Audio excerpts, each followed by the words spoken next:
예수님을 붙잡은 이 사람들이 예수님을 본디오 빌라도에게로 데려갑니다. 본디오 빌라도에게로 데려간 그 이유는 이 당시에 유대 지방을 총괄하고 다스리는 이 총독이 바로 이 본디오 빌라도였기 때문입니다. 이 본디오 빌라도가 예수님께 무슨 죄가 있는지를 알아내기 위해 신문을 합니다. 근데 신문의 내용에 이렇게 빌라도가 질문합니다. 내가 유대인의 왕이냐? 빌라도의 질문에 예수님은 이렇게 답하십니다. 그것이 오늘 말씀입니다. 예수께서 대답하시되 내 나라는 이 세상에 속한 것이 아니다. 만일 내 나라가 이 세상에 속한 것이었더라면 내 종들이 싸워 나로 유대인들에게 넘겨지지 않게 하였으리라. 이제 내 나라는 여기에 속한 것이 아니니라. 빌라도가 예수님의 답을 듣고 궁금해서 또 한 번 묻습니다. 37절 빌라도가 이르되 그러면 내가 왕이 아니냐? 예수께서 대답하시되 내 말과 같이 내가 왕이니라. 내가 이를 위하여 태어났으며 이를 위하여 세상에 왔나니 곧 진리에 대하여 증언하려 함이로라. 무릇 진리에 속한 자는 내 음성을 듣느니라.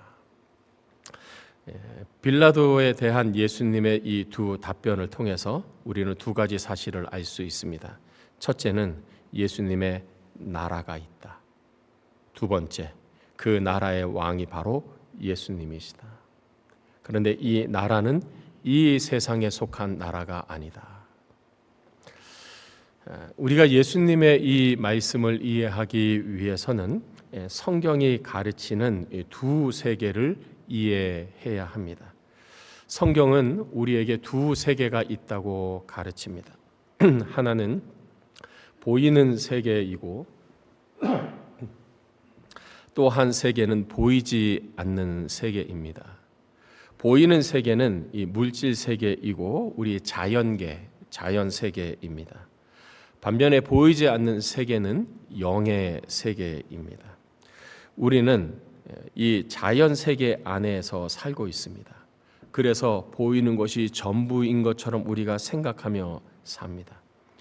그러나 성경은 우리의 육안으로 이 육신의 눈으로 볼 수 없는 보이지 않는 세계가 있다라고 우리에게 가르쳐 줍니다.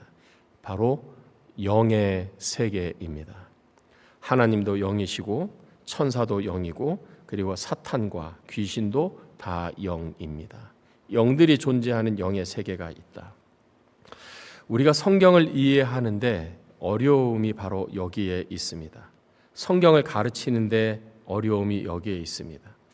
보이는 세계가 전부인 줄, 이 자연계가 전부인 줄 알고 살아온 사람들에게 보이는 세계가 있다는 이 가르침을 받아들이기가 쉽지 않습니다. 왜냐하면 이 자연계가 모든 것이라고 생각을 했기 때문입니다. 처음에 성경을 읽고 설교를 듣고 성경을 공부하면 가치관에 세계관에 혼동이 오는 것입니다. 영의 세계가 있다고, 보이지 않는 세계가 있다고, 보이는 것이 전부가 다 아닌가? 그 세계관에 혼동이 오는 것입니다. 그러나 계속해서 설교를 듣고 또 성경을 읽고 공부하면서 보이지 않는 세계가 있다라는 사실을 점점 이해하게 됩니다. 우리가 성경을 읽으면 우리의 세계관이 더 넓어지는 것입니다. 예수님이 말씀하신 이 예수님의 나라는 곧 하나님의 나라이고 이것은 보이지 않는 영의 나라이고 예수님이 왕으로서 다스리시는 나라입니다. 우리가 특별히 예수님의 생애에 대해서 기록한 마태, 마가, 누가, 요한복음을 읽어보면 예수님께서 특별히 설교하시고 강조하시는 것이 하나님의 나라였다라는 것을 우리가 알 수 있습니다. 하나님의 나라, 하나님이신 예수님께서 왕으로서 통치하시고 다스리는 나라입니다. 그렇다면 이 하나님의 나라는 언제 시작되었는가? 이 하나님의 나라는 예수님이 이 세상에 오심으로 시작되었습니다. 예수님께서 베들레헴에 태어나셨을 때 동방 박사들이 먼 곳에서 예루살렘에 와서 헤롯 왕에게 이렇게 말합니다. 유대인의 왕으로 나신 이가 어디 계시냐? 우리가 동방에서 그의 별을 보고 그에게 경배하러 왔노라.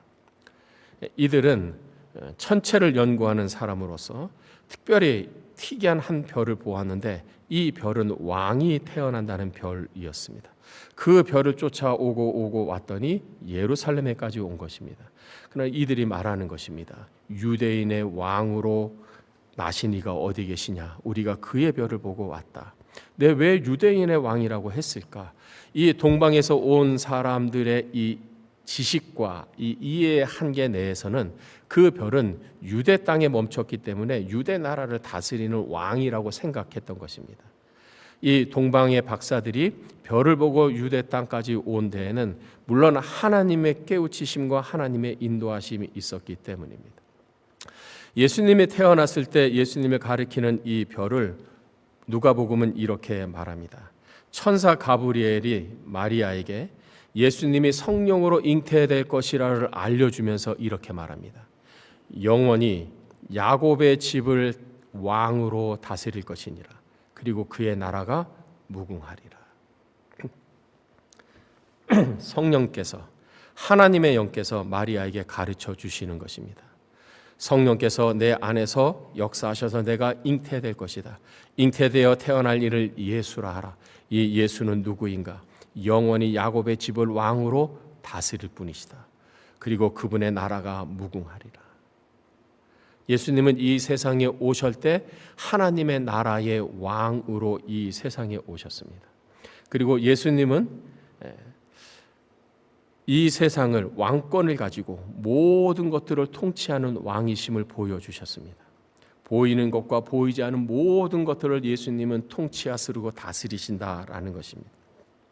세 가지의 예수님은 일을 행하셨습니다. 첫 번째, 치유입니다. 예수님은 병을 고치셨습니다. 예수님이 고치지 못하시는 병은 없었습니다. 오늘날 현대의학으로도 고치기 어렵거나 불가능한 병을 예수님은 말씀 한마디로 고쳐주셨어요. 예수님이 병을 고치셨다는 것은 단순히 의학적인 부분에서 병을 고쳤다는 것이 아니라 예수님이 병까지도 다스리시고 통치하시고 주관하신다는 것을 가르쳐줍니다. 한나가 기도 응답을 받은 후에 하나님에 대해서 이렇게 고백합니다. 여호와는 죽이기도 하시고 살리기도 하시고 높이기도 하시고 낮추기도 하시고 부하게도 하시고 가난하게도 하시는도다. 하나님은 생사화복을 주관하시는 하나님입니다. 하나님은 살리기도 하시고 죽이기도 하는 권세가 있으신 분이시고 병에 걸리게도 하시고 병으로부터 낫게도 하시는 하나님이십니다. 예수님은 바로 그 모든 것을 주관하시는 왕권을 가지신 왕이라는 것입니다. 두 번째, 축사입니다. 축사라는 것은 귀신을 쫓아내심입니다. 예수님이 말씀으로 귀신에게 명령했더니 귀신이 순종할 수밖에 없어서 순종하고 예수님의 말에 따릅니다. 한 번은 예수님과 제자들이 거라사인의 땅에 이르렀을 때입니다. 근데 그 도시에 사는 사람으로서 귀신 들린 자가 한 사람이 있었습니다. 귀신이 이 사람의 몸 안에 들어가서 이 사람을 통제하는 것입니다. 귀신이 시키는 대로 명령하는 대로 이 사람은 끌려갈 수밖에 없습니다. 이 사람은 오랫동안 옷을 입지 않았고 집에 거하지도 않았고 무덤 사이를 거하는 사람이었습니다. 여러분 혹시 귀신 들린 사람을 보신 적이 있습니까?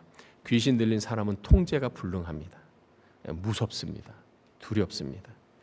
그렇게 아무도 건드릴 수 없는 이 거라사인에 귀신 들린 사람이 있는데 이 사람 안에 들어있는 귀신이 예수님을 보고 그 앞에 엎드리면서 큰 소리로 말합니다. 지극히 높으신 하나님의 아들 예수여, 당신이 나와 무슨 상관이 있습니까? 당신께 구하오니 나를 괴롭게 하지 마옵소서. 귀신이 예수님께 와서 엎드려서 애원을 하고 부탁을 하는 이유는 이미 예수님이 그 사람 안에 있는 귀신을 보고 명령하셨기 때문입니다. 더러운 귀신을 명하사 그 사람에게서 나오라 명령하셨습니다. 예수님이 그 귀신에게 묻습니다. 네 이름이 무엇이냐? 군대입니다. 왜 이름이 군대인가? 군대처럼 많은 귀신이 그 사람 안에 들어갔기 때문입니다. 그 귀신들이 예수님께 부탁을 합니다. 저 근처에 있는 돼지떼에게로 들어갈 수 있도록 허락해 주십시오. 예수님이 허락하자 그 많은 군대처럼 많은 그 귀신들이 예수님의 말씀에 순종하여 귀신떼에 들어갔다. 그러니까 이 사람은 온전하게 되었다. 야고보서는 이렇게 말합니다. 귀신도 믿고 떠느니라. 귀신도 하나님을 알고 두려워 떤다는 것입니다. 왜 그럴까? 예수님이 왕이시기 때문인 것입니다. 세 번째, 예수님이 보이는 세계와 보이지 않는 이 모든 세계의 왕임을 가르쳐주는 또 하나의 증거가 있습니다. 예수님은 자연 세계에 명령하셨고 예수님의 명령을 받은 이 자연 세계는 명령에 순종한 것입니다. 그 대표적인 것이 바람과 바다입니다. 한 번은 예수님이 제자들과 함께 배에 타셔서 갈릴리 바다를 건너가고 있었습니다. 근데 예수님은 너무 피곤하셔서 배 안에서 주무시고 계셨습니다. 그런데 갑자기 강한 바람이 불어서 파도가 일어나고 배가 요동을 치며 흔들리는 것입니다.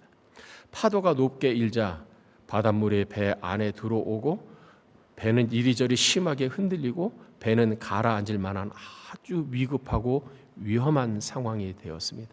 제자들이 물을 떠내고 중심을 잡기에 애를 쓰는데 도저히 자기네 힘으로 통제할 수 없는 불가능한 위험한 상황이 되었습니다.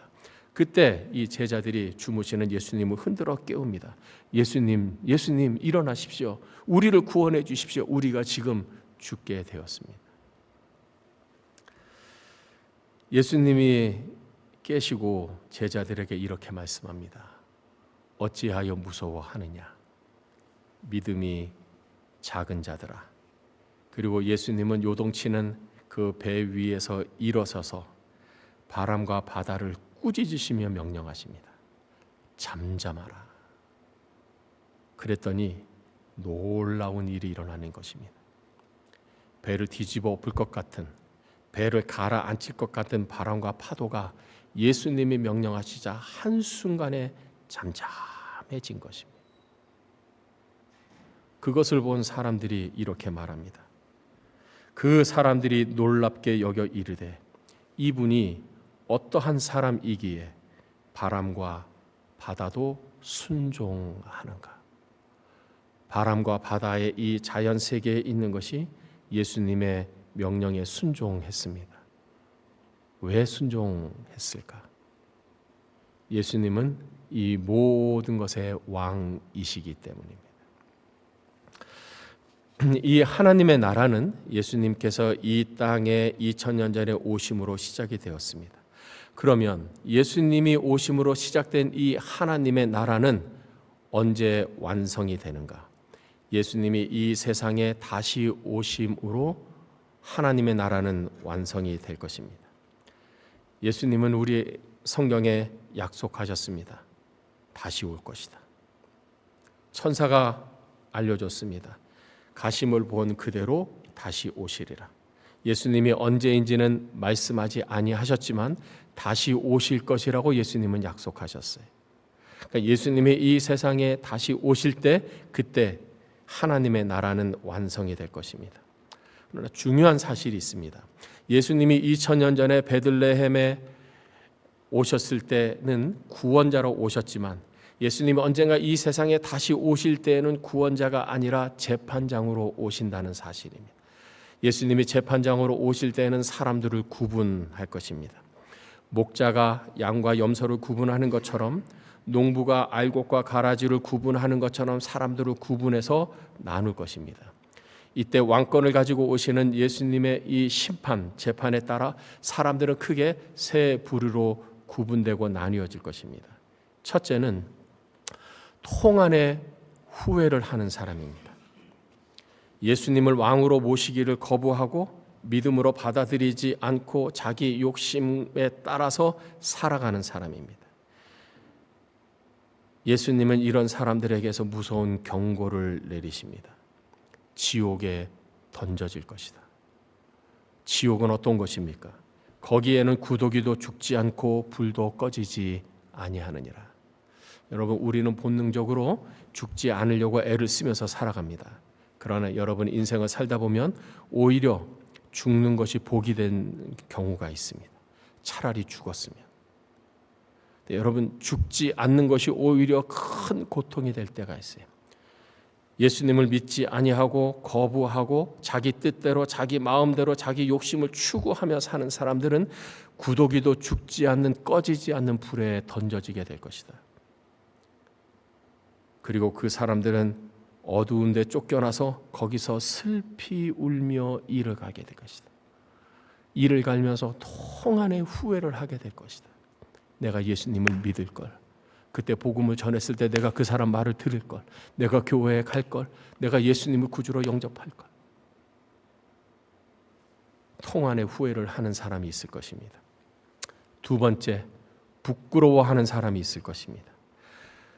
하나님의 나라에 들어가기는 했으나 여전히 자기를 위해 사는 사람입니다. 예수님의 은혜로 구원은 받았으나 뜻을 저버리고 자기 뜻과 자기 욕심에 따라 사는 사람입니다. 자기 사랑이 우선이고 자기 유익만을 추구하면서 사는 사람입니다. 세상의 유혹과 이생의 자랑을 쫓아 따른 사람입니다. 하나님을 기쁘게 해드리기보다는 자기의 기쁨을 추구하며 사는 사람입니다. 물론 이 사람은 예수님의 은혜로 구원은 받았지만 아주 부끄러운, 고개를 들 수 없는, 얼굴이 화끈화끈거리는 부끄러운 구원을 받게 될 것입니다. 세 번째 부류의 사람이 있습니다. 상급을 받을 사람입니다. 예수님께서 그 사람에게 영광의 면류관을 씌워 줄 것입니다. 이 사람은 하나님의 뜻대로 산 사람입니다. 하나님의 사명을 위해 고난을 마다하고 감내하고 사명을 추구하며 산 사람입니다. 형제를 사랑하고 이웃 사랑을 실천하며 산 사람입니다. 영혼을 구원하기 위해 고생하며 고통을 당하며 그럼에도 끝까지 그 일을 행한 사람입니다. 자기를 부인하고 예수님을 기쁘게 해드리며 산 사람입니다. 예수님이 언젠가 이 세상에 다시 오실 그때에, 예수님의 재림하실 때 이렇게 하나님의 나라는 완성될 것입니다. 그렇다면 우리는 어떻게 해야 하는가?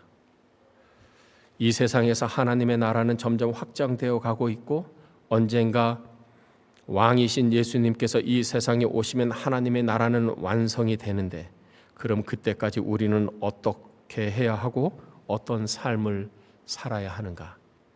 첫째, 무엇보다 먼저 하나님의 나라에 들어가십시오. 하나님의 나라에 들어가지 못하는 사람들이 있습니다. 고린도전서 6장 9절 10절은 이렇게 하나님의 나라에 들어가지 못하는 사람을 알려줍니다. 불의한 자가 하나님의 나라를 유업으로 받지 못할 줄을 알지 못하느냐. 미혹을 받지 말라. 음행하는 자, 우상 숭배하는 자, 간음하는 자, 탐색하는 자, 남색하는 자, 도적질하는 사람, 탐욕을 부리는 사람, 술 취한 사람, 모욕하는 사람, 속여 빼앗은 자들은 하나님의 나라를 유업으로 받지 못하리라. 이런 사람들은 하나님의 나라에 들어갈 수가 없습니다. 그렇다면 누가 하나님의 나라에 들어갑니까? 마가는 예수님의 첫 번째 설교, 첫 번째 선포를 이렇게 기록하고 있습니다. 때가 찼고 하나님의 나라가 가까이 왔으니 회개하고 복음을 믿으라. 하나님의 나라가 가까이 왔습니다. 예수님이 이 세상에 오심으로 이 땅에 하나님의 나라가 시작이 되었습니다. 어떻게 하면 하나님의 나라에 들어갈 수 있습니까? 회개하고 복음을 믿으라. 여러분, 회개가 무엇입니까? 회개는 내가 죄인이라는 사실을 아는 것입니다. 예수님의 구원을 받을 만큼 나는 끔찍한 죄인이라는 사실을 아는 것입니다. 죄인은 겸손할 수밖에 없습니다. 자신의 죄와 자신의 허물과 자신의 연약함이 보이기 때문에 겸손할 수밖에 없는 것이죠. 회개하는 사람은 자신이 상대방보다 낫다, 여전히 부족하고 나는 더 허물이 많다라는 사실을 인정하는 사람이에요. 내 죄를 인정을 하고 인정할 뿐만 아니라 겸손하게 용서를 구하는 것입니다. 두 번째는 믿음입니다. 믿음이란 예수님을 나의 왕으로, 내 인생의 주인으로 받아들이는 것입니다. 그리고 나아가서 예수님의 말씀대로 순종하는 것입니다. 질문 드릴 테니 여러분 생각해 보십시오. 여러분은 여러분의 죄를 통회하듯이 슬퍼하면서 괴로워하면서 회개한 적이 있으십니까? 사도 바울은 자신을 고백하기를 나는 죄인 중에 괴수다라고 표현했습니다. 이 말의 원래의 의미는 죄인을 죄가 가장 적은 사람으로부터 줄을 세워서 죄가 가장 많은 사람 줄을 세웠을 때 자기는 죄가 가장 많은 맨 마지막에 서는 사람이라는 뜻입니다. 그것이 바로 내가 죄인 중에 괴수다라는 것입니다. 우리는 모두 우리가 죄를 짓는다는 것을 인정합니다. 죄인이라는 것을 우리는 인정을 합니다. 그러나 중요한 것은 내가 죄인이되 첫 번째에 있는 죄인이냐, 중간에 있는 죄인이냐, 아니면 내가 마지막에 서 있는 가장 악한 죄인냐를 인식하는 데 있습니다. 누가 하나님께 구원의 손길을 내미는가, 누가 하나님께 죄를 용서해 달라고 회개하는가, 자기가 죄인의 줄을 섰을 때 가장 마지막에 있는 가장 악한 죄인이라는 것을 알고 깨닫는 사람이 진심으로 통회하고 회개하는 것입니다. 여러분에게는 그 은혜가 있습니까? 두 번째 질문, 여러분은 예수님을 나의 왕, 나의 하나님으로 모십니까? 예수님을 나의 왕입니다. 예수님은 내 삶의 주인이라고 고백하는 사람만이 하나님의 나라에 들어갑니다. 하나님의 나라에 들어가기를 힘쓰십시오. 두 번째, 하나님의 나라를 확장하십시오. 하나님의 나라의 일꾼이 되십시오. 여러분이 하나님으로부터 받은 은혜를 나누십시오. 예수 그리스도로 인한 그 은혜의 구원을 사람들에게 전하십시오. 로마서는 이렇게 말하고 있습니다. 누구든지 주의 이름을 부르는 자는 구원을 받으리라. 누구든지, 이 사람이 유대인이든 아니면 로마 사람이건 헬라 사람이건 누구든지 주님의 이름을 부르는 자는 구원을 받으리라. 그런데 이렇게 도전하고 있습니다. 그런즉 그들이 믿지 아니하는 일을 어찌 부르리요? 듣지도 못한 일을 어찌 믿으리요? 전파하는 자가 없이 들으리요? 누군가 주님을 전해야 주님을 듣는데, 주님을 들어야만 주님의 이름을 부르는데, 주님의 이름을 불러야만 구원을 받는데, 전하는 자가 없이 어떻게 주님의 이름을 부르겠냐라는 것입니다. 여러분은 예수님이 여러분의 인생의 주인이고 왕이심을 믿습니까? 누군가 여러분에게 전해 주었기 때문에 그것을 고백하는 것입니다. 그렇다면 우리 주위에, 그리고 이 세상에 아직까지도 예수님이 주인 되시고 왕 되심을 모르는 사람, 듣지 못한 사람이 있다라는 것입니다. 그에게 가서 주님을 전하는 것입니다. 예수님이 왕이 되심을, 예수님이 구원자가 되심을 전하는 것입니다. 그렇게 전함을 통해서 하나님의 나라는 확장되는 것입니다. 세 번째, 왕께 충성을 맹세하십시오.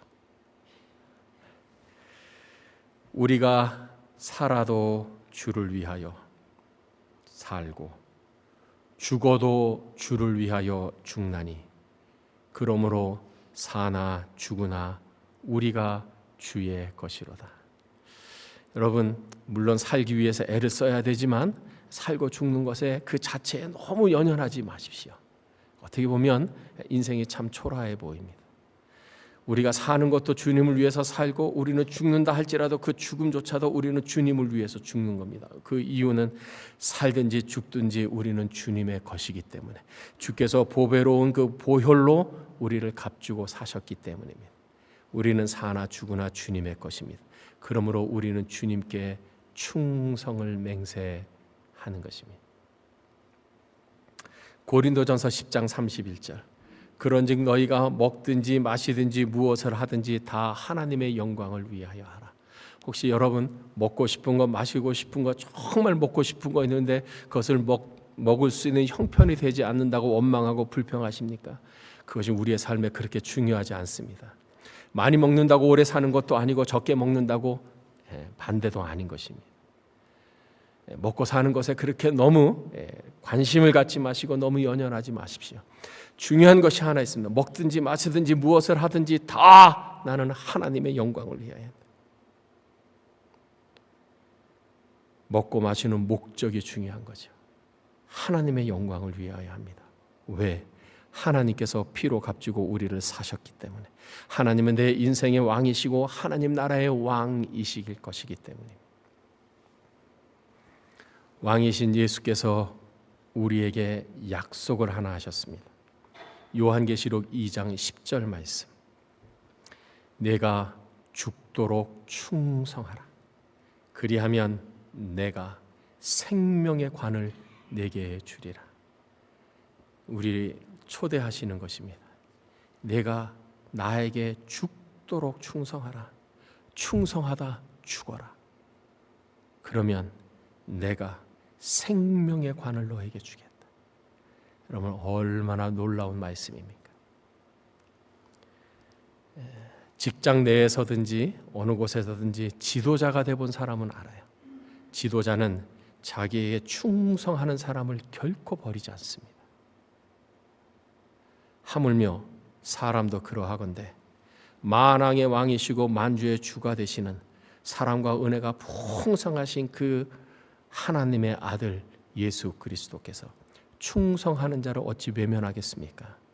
충성하는 자를 어떻게 버리시겠습니까? 예수님의 이 초대에 우리 모두가 다 아멘으로 나아가기를 원합니다. 죽도록 충성하라. 내가 생명의 관을 내게 씌워주리라. 왕께 충성을 맹세하고 충성을 다하여서 죽도록 충성해서 생명의 관을 받는 우리 모두가 되시기를 주님의 이름으로 축복합니다. 기도하겠습니다.